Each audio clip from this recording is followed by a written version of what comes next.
اگر یہ کارروائی ڈالنے کی کوشش کر رہی ہے کہ آئینی ترمیم کسی طرح سے لا کر اپنے مقاصد پورے کرے تو یہ کسی صورت میں بھی قابل قبول نہیں ہے۔ پہلے دن سے ہمارا موقف یہ ہے کہ اس آئینی ترمیم کو کلیتاً مسترد ہونا چاہیے، اور اس پر یہ جو گفتگو کا سلسلہ شروع ہو گیا ہے مختلف پارٹیوں نے، حکومت اور اپوزیشن نے، یہ بالآخر کسی خرابی پر ہی منتج ہوگا، اور اس کے نتیجے میں حکومت اپنی مرضی کا چیف جسٹس، اپنی مرضی کی عدلیہ اور اپنی مرضی کا جو ہے وہ عدالتی نظام وہ لانے میں جو ہے وہ کامیاب ہو سکتی ہے۔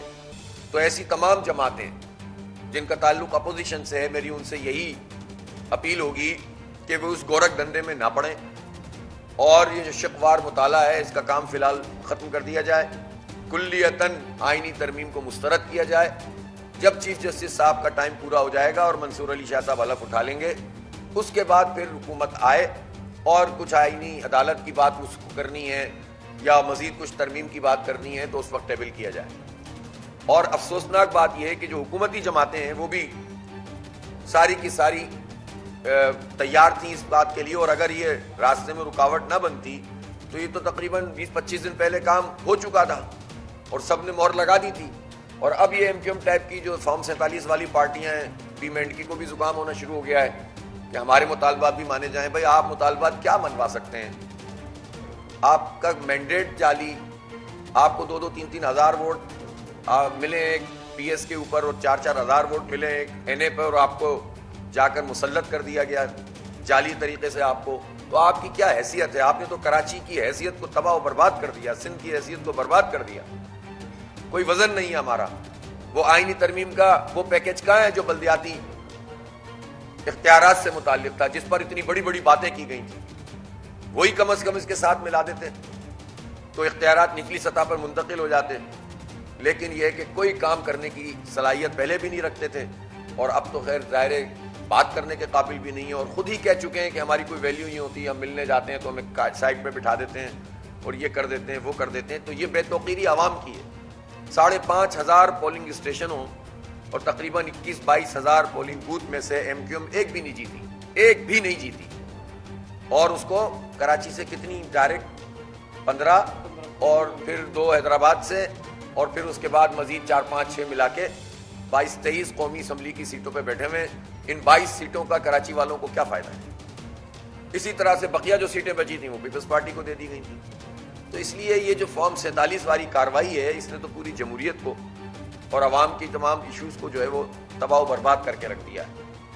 ہم یہ سمجھتے ہیں کہ اس وقت یہ سارے کام جس پہ ایک ایک ادارے پر اپنا قبضہ جمانے والا سسٹم چل رہا ہے، یہ ختم ہونا چاہیے، اور تمام اداروں کو آئین کی پابندی کرنی چاہیے، چاہے وہ فوج ہو، چاہے فوج کے حساس ادارے ہوں، چاہے وہ بیوروکریسی ہو، چاہے وہ پارلیمنٹ ہو، چاہے وہ عدلیہ ہو۔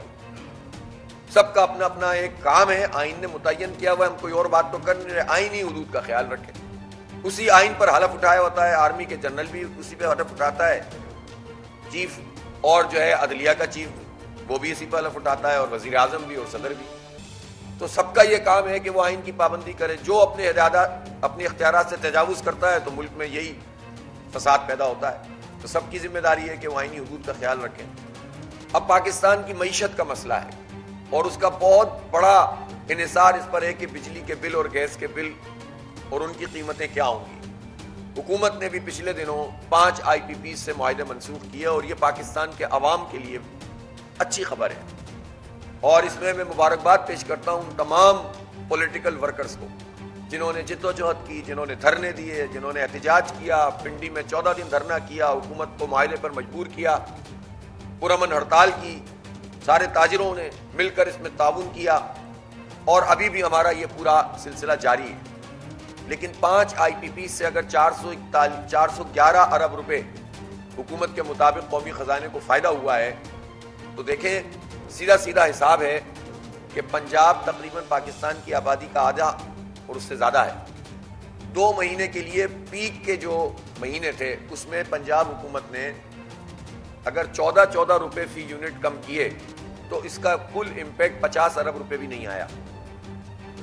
تو اس کا مطلب یہ ہے کہ اگر پورے پاکستان میں بجلی کی قیمتوں کو کم کر دیا جائے، فوری طور پر یہ قیمتیں کم از کم 15 روپے کم ہو سکتی ہیں، جتنا امپیئر قومی خزانے میں ان آئی پی پیز کے بند کرنے کا اگر آ رہا ہے، جو حکومت نے کہا ہے، ہم نے تو نہیں کہا. تو یہ جب تک بجلی کے بلوں میں منتقل نہیں کیا جائے گا یہ فائدہ، تو پھر ظاہر ہے کہ اس کا پورا نتیجہ سامنے نہیں آئے گا.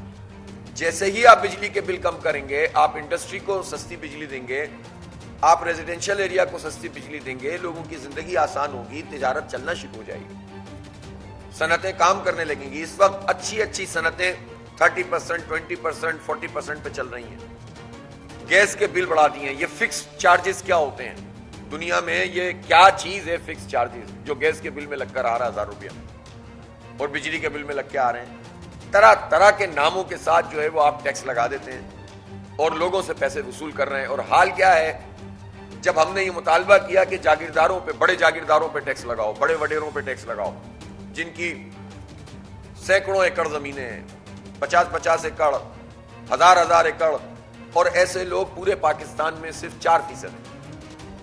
زمینداروں میں ایسے صرف 4% ہیں. اگر ان کے اوپر ٹیکس لگ جائے تو سینکڑوں ارب روپے ہمارے پاس آ جائیں گے. لیکن حکومت نے کہا کہ ہم 2 مہینے میں یہ ٹیکس کا اطلاق کرنے والے ہیں. اور آج خبر یہ ہے کہ وہ یہ کہتے ہیں کہ اب یہ 1 جولائی 2025 سے اطلاق ہوگا. گویا جاگیرداروں کو پروٹیکشن فراہم کی جا رہی ہے اور تنخواہ داروں کا ٹیکس کم نہیں کیا جا رہا. مسلسل یہ ان کو تحفظ فراہم کیا جا رہا ہے. اور کیا کہتے ہیں، چونکہ صوبائی معاملہ ہے تو ہم کنسنسس ڈیولپ کر رہے ہیں. یہ کون سا یہ ان کا کنسنسس ہے، جاگیرداروں کا کنسنسس ہے، یہ شوگر مافیا کا کنسنسس ہے. یہ قرضے کھا گئے، بینکوں کے قرضے کھا گئے یہ شوگر مافیا والے. اس میں ہمارے سندھ کے بھی بڑے بڑے لوگ شامل ہیں اور پنجاب کے بھی بڑے بڑے لوگ شامل ہیں. ان شوگر ملوں سے میں جو یہ کسان کو جو ہے وہ چھوٹے کاشتکار کے پیسے دبا کے بیٹھ جاتے ہیں، سال پیسے ادا نہیں کرتے ہیں، گنے کی قیمت نہیں دیتے، ایک انتہائی کم قیمت گنے کی طے کرتے ہیں اور اس کی بھی ادائیگی نہیں کرتے، اور خود ان کا کاروبار چل رہا ہوتا ہے. وہ چینی پروڈیوس کر کے بیچ رہے ہیں، اس کا پروفٹ مل رہا ہے، کریڈٹ پہ مال لے رہے ہیں اور پیسے پورے کما رہے ہیں. تو آپ سوچ سکتے ہیں کہ یہ مافیا کس طرح پاکستان کو برباد کر رہا ہے، غریب آدمی کس طرح سے پریشان ہوتا چلا جا رہا ہے. اس لیے صرف ہاری کارڈ، کسان کارڈ، یہ سامنے کے ظاہری اقدامات سے مسئلہ حل نہیں ہوگا. آپ وڈیروں، جاگیرداروں پر، بڑے بڑے جاگیرداروں پہ ٹیکس لگائیے. کسان کی تو میں پوچھنا چاہتا ہوں، یہ سندھ حکومت اگر یہ کہہ رہی ہے کہ کارڈ، تو مجھے یہ بتائیے کہ پاکستان میں ایک منیمم ویج کا نظام موجود ہے نا، تو اس منیمم ویج کا اطلاق کھیت میں کام کرنے والے مزدور پہ کیوں نہیں ہوتا؟ خواتین کام کرتی ہیں، ان پہ کوئی اطلاق ہوتا ہے؟ کوئی منیمم ویج کا تصور ہے وہاں پہ؟ یہ جو 6 مہینے 4 مہینے فصلوں کے اوپر لگتے ہیں، کام کرتے ہیں، اور آخر میں بیچارہ مقروض ہی نکلتا ہے کسان، اور بڑے بڑے وڈیرے ان کے اوپر اپنا قبضہ قائم کر لیتے ہیں. تو ان ہاریوں کا کون پوچھنے والا ہے؟